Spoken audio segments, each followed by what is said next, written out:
You've probably heard that phrase, friends for a reason, friends for a season, and friends for life. And honestly, what I find is that most of the friendships that you make are friends for a reason or friends for season. And actually, many of the friendships that I have now and that you have now won't be friendships that you still have in 5 years' time. However you may feel about them now, the reality is that most of those friendships will be for a reason or a season. And then once that reason or that season changes, either the friend that you have moves on to a new season of their life, or you move on to a new season of your life, that friendship is going to fizzle out. So the reality is we're constantly needing to cultivate new friendships, build new friendships as we move through life. I think for so many people, they think that the friendships they have will just be the friendships that they carry through life and that they don't need to work at friendships. And they will get to their older years or have their best friends around them and they'll be off having a kind of jolly retirement with these wonderful friends that they've made, right? And wouldn't that be lovely? But that's not the reality. You need to work on your existing friendships and you need to constantly build new friendships. And that can be a bit daunting and that can be a bit exhausting. Now, I would describe myself as an extroverted introvert. And what I mean by that is I'm naturally a bit more of an introvert. I'm not so confident with big groups of people, with people that I haven't met before, but I really enjoy surrounding myself with that close-knit group of friends that I have made. I would rather be with friends than on my own. So I definitely need my own space and my own time. I think everyone does to some degree or another, but I really like to spend time with my friends. I'm better though with smaller groups or one-to-one. But so often when you are making new friends, you find yourselves in bigger groups of people with people you haven't met before. And that can be a really big thing for me. It can be a big thing for a lot of us. So if you are similar, then this video is for you. And we're going to talk today about how we make friendships as we're in that kind of middle age of life. We're not in our post-school days anymore. We are definitely a ways away from retirement.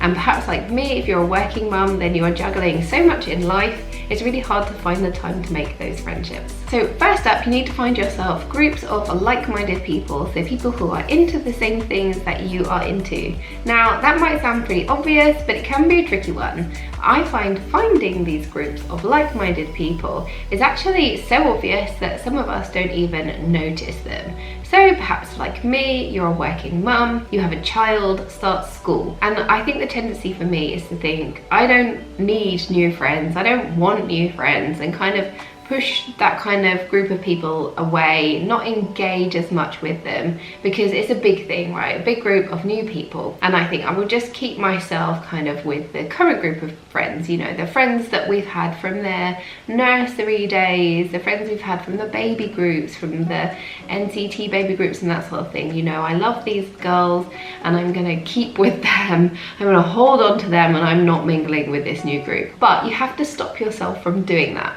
And you have to allow yourself to engage with this new group of people because this group has presented itself to you, but naturally you need to be bearing in mind that the natural course of events is you're going to drift away from those previous friendships. They're going to drift away from you because they're probably in the same stage, right?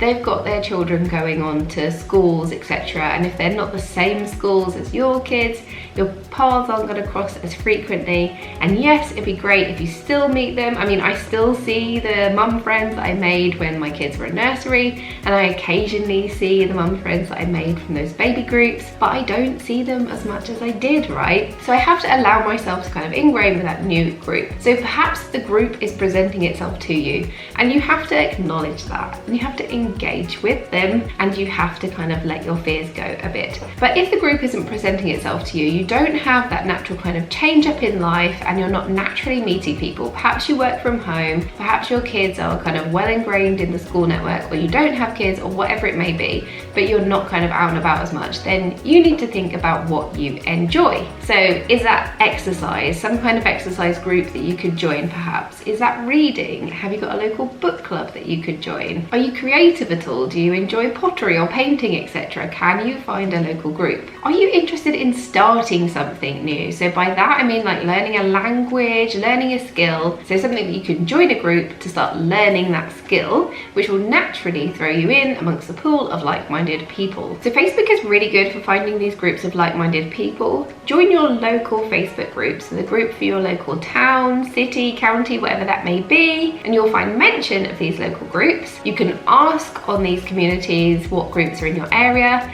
and if there isn't a group, start a group. So if there's no reading club around near you, I can bet you that if you suggest it in your local community, you will have tons of people wanting to join you. So now you've found this group, you've joined an exercise class, you've joined a study group, you're learning a language, you've set up a book club, whatever that may be. What next? Now here, you've got to put yourself out there a bit, but not all at once. So take the pressure off yourself. Don't expect this to happen in one event, one meeting, one night, whatever it may be.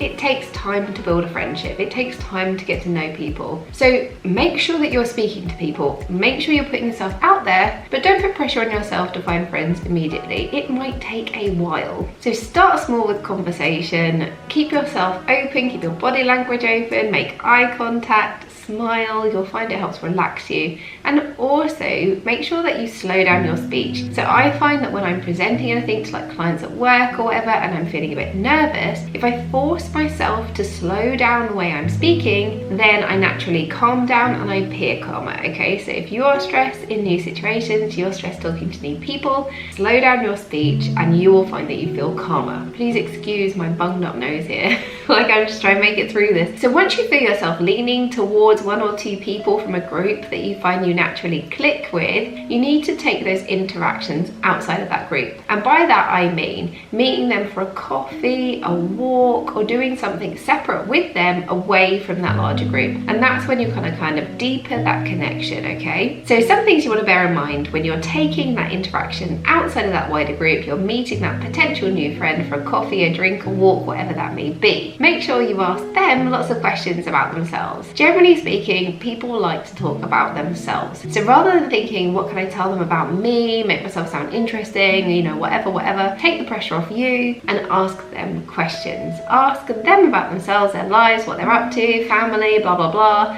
and get to know them. And then likewise, they're likely to return those questions to you and you'll find conversation a bit more easy. Base conversation to start with from that group that you've met. So let's say you've joined a book club, ask them about the book club, you know, how are they finding it?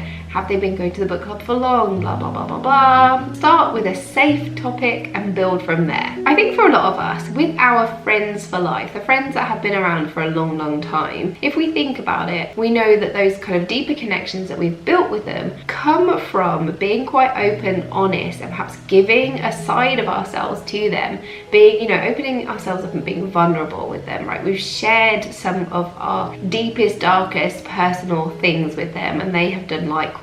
And we have that kind of in our friendship armor with them, you know, and we're not letting their secrets go and they're not letting ours go, and perhaps mixed with that we have shared life experiences. And I think the temptation is in a new friendship that you want to make is to give away a bit too much of ourselves too soon, because we know that we kind of have that safety in our other long-term friendships, but the chances are that divulging of those personal things has come with time, right? Don't give too much of yourself away too early on in a friendship. I bet we can all think of times when we have met someone new, we don't know them very well, and they're telling us their deepest, darkest personal thoughts and feelings, and it can be a bit overwhelming, it can be a bit much. So just make sure that you are not that person and you are not being a little bit too overwhelming, okay? So I know I said earlier that most of our friendships that we have now won't be friendships for life. However, the important thing to remember is that we should treat all of our friendships, our current friendships, as if they will be friendships for life. And by that I mean we need to continue to work on them. If we go into a friendship with the mindset that these are going to be friends that we have just for a reason or a season and we won't be friends with them in a year, two, whatever, then the likelihood is that friendship will fizzle out way, way quicker than it otherwise would, and we won't leave ourselves open to the option of making friends for life that we might well do. Check in on your friends and offer them help when they need it, and they will do the same for you, right? And if they don't, then they're not really a good friend. Take note of big events that are happening in your friends' lives, things that are coming up. Send them a quick WhatsApp when something is happening and check how they are doing. So as well as finding groups of new people with which to build friendships, you can also utilize your existing network to build friendships. So say you have moved to a new county, a new state, depending on where you are in the world, and you don't really know anyone. So as well as finding new groups with which to build friendships, you can also use your existing network to find new friends. So say for example, you move to a new job, or you move house to a new county or state, and then perhaps someone you already know knows somebody in that workplace or in the area that you have moved to. I would reach out to the person that I know and ask them if they know someone they could put me in touch with that could help settle me into the new job, settle me into the new area, etc, etc.